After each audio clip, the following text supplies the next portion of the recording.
Hello everyone, welcome back to my channel life with Farial. Kitchen में काम करते करते आप लोगों के साथ बातें भी हो जाएंगी। सबसे पहले तो जी मैं आप लोगों का बहुत सारा शुक्रिया अदा करना चाहती हूँ। मेरे लास्ट व्लॉग में मैंने आपके साथ शेयर किया था हस्बैंड की हेल्थ, और आप सबकी तरफ से मुझे इतनी ज़्यादा दुआएं मिली। अल्लाह ताला उन दुआओं को कबूल व मंजूर करें, आमीन। इस व्लॉग में जी तो सबसे पहले जी उन मैसेजेस का मैं जवाब दूंगी जिनके आप लोगों ने मुझसे सवाल किए थे। डाइट में इस टाइम मेरे हस्बैंड ने लेनी है जस्ट वेजिटेबल और कोई चीज़ नहीं लेनी। No chicken, no mutton, no egg, no fish, even कि कोई भी दाल ऐड नहीं करनी हमने इसमें, और ना ही उसमें कोई टमाटर हमने यूज़ करना है। और साथ में जो है वो मैंने अपनी भी सब्ज़ियाँ वगैरह बना के फ्रिज में रख ली हैं ताकि मुझे अपने लिए भी बार बार एफ़र्ट्स ना करनी पड़े। तो जी फिर एक बार फिर से आप सब लोगों का शुक्रिया, आपकी इतनी अपनाहियत, इतना ज़्यादा प्यार जो हमें मिला उस सब के लिए।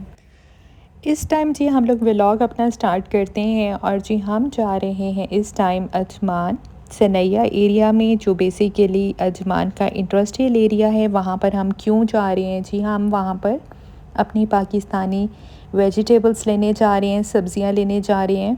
तो साथ साथ जी मैं आपके साथ वहाँ की प्राइसेस भी शेयर करूँगी कि पाकिस्तान में उनकी क्या प्राइसेस है, वो तो आपको बेहतर पता होगा अगर आप पाकिस्तान से देख रहे हैं, और यहाँ पर उनकी क्या प्राइस है तो ये भी इस व्लॉग में हम लोग देख लेंगे। उसके साथ साथ जी हम लोग आपके साथ ये भी शेयर करेंगे कि यहाँ की जो पाकिस्तानी ग्रॉसरीज़ हैं वो हैं कैसी। अभी तो जी हम जा रहे हैं सनैया एरिया अजमान में, जैसे कि आपको वीडियो में नज़र आ रहा है। ये बेसिकली इंडस्ट्रियल एरिया है यहाँ का। अब जी मैं यहाँ की बेस्ट चीज़ आप लोगों के साथ शेयर करूँगी, क्योंकि अभी मेरा पाकिस्तान में एक ट्रिप हुआ है और वहाँ जाके हमें इतनी ज़्यादा परेशानी हुई, स्पेशली हमें अपने विलेज साइड में। यहाँ पर भी देखें रोड्स बन रहे हैं, लेकिन उन्होंने पहले हमारे लिए ये रोड्स बनाए हैं और उसके बाद देखें 7 और रोड्स बन रहे हैं इस एरिया में। जी आपके साथ मैं शेयर करूंगी यहाँ पे स्क्रैप गाड़ियाँ जो होती हैं, ये आप देख सकते हो इस वीडियो में। लातादाद गाड़ियाँ हैं जो ऑनर्स यहाँ से चले जाते हैं। न्यू गाड़ियाँ भी होती हैं ना, तो उनको कुछ टाइम के बाद यहाँ पे स्क्रैप कर दिया जाता है। पाकिस्तानी ग्रॉसरी के अलावा भी हमें यहाँ पर wholesale fruit and vegetable market भी इंडस्ट्रियल एरिया में मिलती है अगर आप लोग न्यू हैं तो। अगर तो आप बारगेनिंग सिस्टम को बहुत अच्छे से डील कर सकते हैं तो आप वहाँ जाएं और फ्रेश वेजिटेबल मार्केट्स, मीट्स सब कुछ ख़रीद सकती हैं। और अब जी मैं आ चुकी हूँ पाकिस्तानी ग्रॉसरी के बिल्कुल पास। यहाँ पे पार्किंग का बहुत ज़्यादा मसला होता है, तो जी एक साथ चलते हैं जी पाकिस्तानी ग्रॉसरी में। तो ये है जी पाकिस्तानी ग्रॉसरी, और यहाँ पर जो सब्ज़ियाँ हैं वो आपके सामने हैं। और जो यहाँ पे भिंडियाँ हैं ना पाकिस्तानी, उफ़ अल्लाह, ऐसी भिंडी हम तरस जाते हैं, हमें ऐसी भिंडी कहीं से नहीं मिलती। मार्केट वैल्यू की बात करें तो जी मार्केट वैल्यू के हिसाब से तो इसकी प्राइसेस काफ़ी हाई होती हैं, लेकिन अगर हम टेस्ट की बात करें तो भाई फिर तो हम लोग दिल से पे करने को भी तैयार होते हैं। अब जी मैं आपके साथ शेयर करती हूँ प्राइसेस भी हैं और कौन कौन सी सब्ज़ियाँ यहाँ पर आपको फ़्रेश मिलती हैं, और ये आपके सामने है, मैंने आपको दिखा दिया। और हम लोगों को इनमें से कौन कौन सी चाहिए, एटलीस्ट गोभी तो बिल्कुल भी नहीं। और ये है जी गवार, इसको तो मैं लाजिम लूँगी। और देखो जी मेरे मियाँ साहब पहुँच गए हैं और उन्होंने सबसे पहले ही गवार लेना स्टार्ट कर दी, क्योंकि ये इनकी बहुत फेवरेट है। बट अगर पंजाब साइड से पाकिस्तान से कोई भी हमें भेजना चाहता है बॉयल करके, तो हम लोग हाजिर है लेने के लिए, इसके लिए मैं कभी इनकार नहीं करूँगी। अच्छा जी, तो ये पड़े हैं जी पाकिस्तानी फ्रूट्स तो खैर हमें यहाँ से बहुत अच्छे मिल जाते हैं। यहाँ से हम बाकी तो कोई फ्रूट्स नहीं लेते, लेकिन हाँ जब बात आती है मैंगोज़ पर, तो जी आपको पता है पंजाब साइड का जो मैंगो है वो बहुत ज़्यादा फेमस है। तो बस हम यहाँ से फिर मैंगोज़ ले लेते हैं, जिनकी अप्रॉक्स प्राइसेस होती हैं 22 दिरहम टू लेके 45 दिरहम तक का एक बॉक्स आपको मिल जाता है। और दूसरा जो है कि मैं ओवरऑल आपको सारी चीज़ें इसलिए भी दिखाती हूँ कि अगर आप लोग यहाँ पे रहते हैं, आपको कोई भी पाकिस्तानी स्टफ़ चाहिए होता है, कोई भी चीज़ आपको चाहिए होती है, तो आप यहाँ से देखकर ले सकते हैं। क्योंकि वीडियो बनाने का मकसद यही होता है कि आप लोगों को इन्फॉर्मेशन प्रोवाइड की जाए, आप लोगों को बताया जाए कि यहाँ पर क्या क्या चीज़ मिलती है। और जो लोग मेरी रेगुलर वीडियोस देखते हैं उनको तो पता है कि जब भी मैं कोई वीडियो शेयर करती हूँ मैं फुल डिटेल के साथ आप लोगों के साथ शेयर करती हूँ। तो आप लोगों ने अगर मेरा चैनल अभी तक सब्सक्राइब नहीं किया तो प्लीज़ कर लीजिए, और मुझे जो है अपने प्यारे प्यारे कमेंट्स में बताइएगा ज़रूर कि आपको हमारी पाकिस्तानी ग्रॉसरी कैसी लगी। क्योंकि आपको यहाँ पर पाकिस्तान से रिलेटेड अल्लाह यहाँ पे तो इतनी चीज़ें पड़ी हैं अल्लाह ये भी पड़ी हैं चीज़ें कि तो मैं आज पहली बार देख रही हूँ क्योंकि मुझे वीडियो शूट करनी थी। अच्छा ये भी कुछ पड़ी हुई हैं, अर्क वगैरह हैं। हम लोग तो खैर इनको नहीं यूज़ करते, लेकिन खैर कोई हो सकता है कि करता भी हो। तो जी मुझे याद आया कि हमने तो करेले नहीं लिए भाई, करेले तो सबके फेवरेट होते हैं। तो बस जी अब मैं लेने लगी हूँ करेले, और साथ ही साथ जो है पाकिस्तानी ग्रीन चिली तो लाजिम होती है भिंडी के लिए भी। तो जी अब मैं इस सेक्शन में आई थी तो यहाँ पर हमें बहुत सारे स्नैक्स मिले, और स्पेशली हमारे बचपन की काफ़ी चीज़ें यहाँ पे रखी हुई थी। और बाकी जो सारी चीज़ें हैं वो आप ख़ुद से वीडियो में देखते जाएं।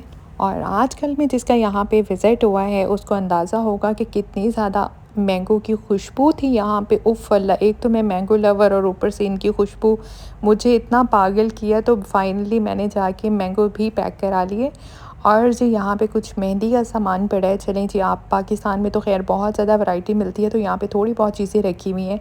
तो मैंने सोचा कि चलो जी ये भी आप लोगों को दिखा दूँ। ये आ गया थी जी काउंटर जहाँ पे बिलिंग हो रही थी। तो चलो साथ ही साथ मैं आपको यहाँ की कैंडीज़ भी दिखा देती हूँ। हाँ, तो जी पाकिस्तानियों, अब आप लोग बताओ कि हम लोग बाहर की कंट्रीज़ में जो रहते हैं फिर भी हम लोग पाकिस्तान का स्टफ़ ढूँढते हैं, लेते हैं और खाते भी हैं।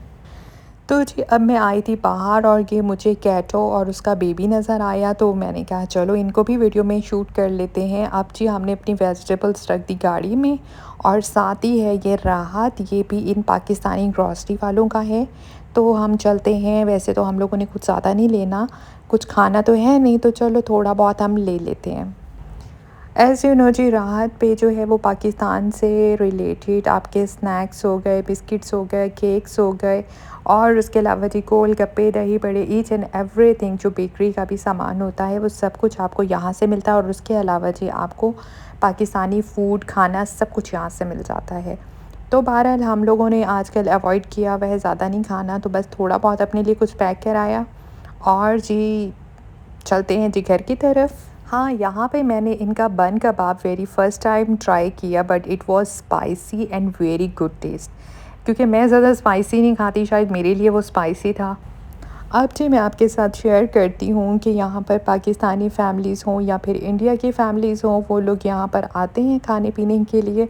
और यहाँ पे पार्किंग का इतना ज़्यादा मसला होता है कि सब लोग अपनी गाड़ियों में बैठे होते हैं, डबल इंडिकेटर लगाया होता है कि हम लोगों को जो है वो जगह नहीं मिलती, तो बस फिर छुट्टे का भी डर होता है कि फ़ाइन ना हो जाए। तो इस तरह से लोग अपनी बारियों में वेट करते हैं कि कोई पार्किंग मिले और हम लोग अपनी गाड़ी पार्क करें, फिर उसके बाद हम लोग अंदर जा सकें।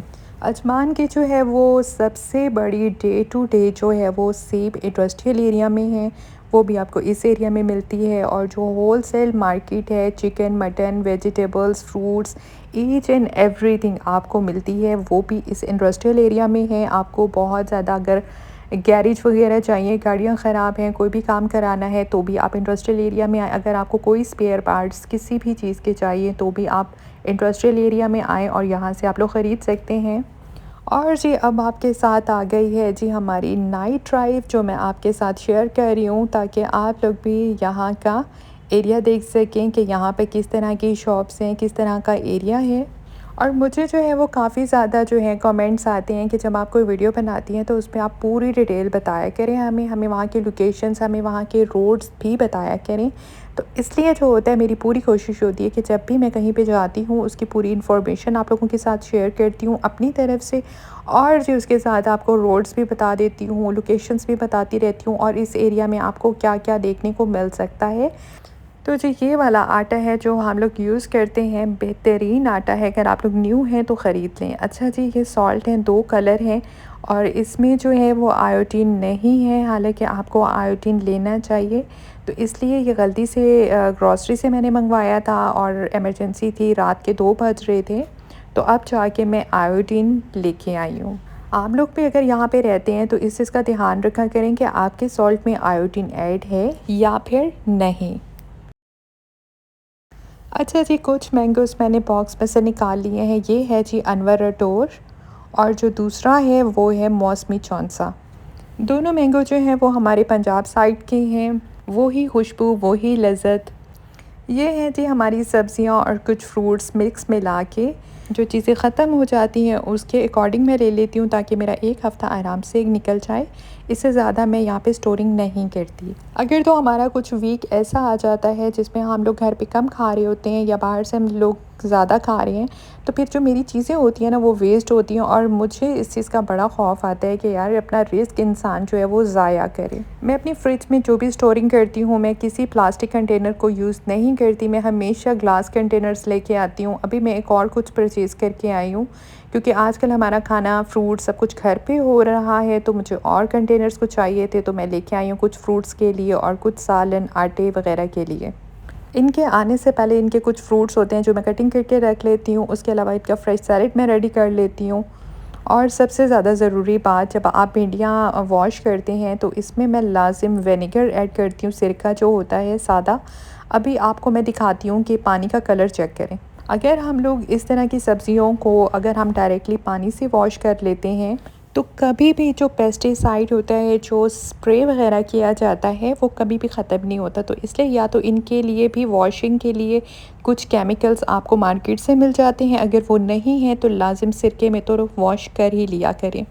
क्योंकि अगर मैं सादा पानी से वॉश करूँ ना, तो कभी भी इस तरह से जो है इतनी इम्प्योरिटीज़ कभी भी बाहर नहीं आती। ये आप देख सकते हो कि मैं बिल्कुल आम सफ़ेद सिरका इस्तेमाल करती हूँ इनको वॉश करने के लिए। 10 मिनट्स के लिए इनको पानी में मैंने डिप किया था, और 10 मिनट जो मेरे पास सेव हो गए थे। जो 10 मिनट्स मैंने इनको डिप करना होता है, उस 10 मिनट्स में मेरे करेले की कटिंग भी हो गई है, और उनको मैंने सॉल्ट भी लगा दिया। और इसके साथ ही साथ भिंडी फ्राई होते ही इनको भी मैं साथ साथ फ्राई करूँगी और उसको मैं फ्रीज़ कर दूँगी। बस अब फाइनली इसको मैं साफ़ पानी से अच्छे से वॉश करूँगी। बस उसके बाद इसको ड्राई करने के लिए रख देते हैं।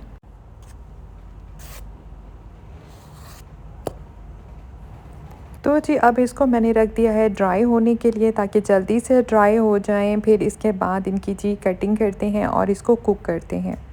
अनियन के लिए जी मैंने एक परचेज़ किया है कटर, जो बहुत आसानी हो गई है मुझे, और नेक्स्ट किसी व्लॉग में मैं आपके साथ शेयर भी कर दूँगी।